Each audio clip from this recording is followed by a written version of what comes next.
Hi guys, welcome to Tife Files TV. We are back again with the latest gossip. Nyaya dziri kupisa dziri kutenderera pa social media. Tom Jones achinyomba Passion Java Panganai by Beth, muprofita wedu wenhema akaita mbiri nekuita matongues enhema echishona. Saka Tom Jones akambodedzera kuti iwewe unoita matongues echishona kunze kwenyika uko because uchiziva kuti uchida kuvabiridzira. Saka Tom Jones anyora pa Facebook pake akanyora kuti mashoko angu ndeyekuti wakamama tuvhudzi tunenge choya cha DJ Towers ari kumama ari muble toilet.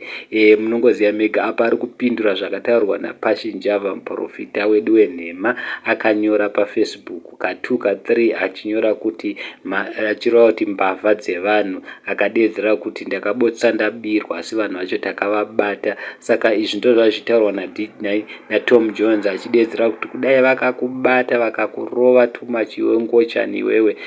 Achidedzera kuti bvudzi rinenge choya dzaDJ Towers. Munongoziva mega asi nyaya inenge iri kunzi hanzi munhu aiva achida kumubira ndiDJ Towers because Passion Java akadedzera kuti vanhu vari pedyo pako don't trust. Handizivi guys kuti mamhenge masanganawo nanyaya iyi here kuti Passion Java ari kureva ani kuti ndiani amubira. Saka asi Tom Jones munongoziva mega haana munongomuziva mega ndi one man one condom. Kana paine chinhu chine chakashata chitsotsi anotaura. Munoziva mega Tom Jones akambotuka Passion Java nana Hubert Angels nana ED mushure mekunge vakabuda vachiba gold riya gold mafia. Saka Tom Jones adedzera kuti kudai vakurova kudai vakubira too much. So guys, ndo nyanga tauya nayo. Thank you so much. Don't forget to subscribe to our channel. Please don't jump our heads.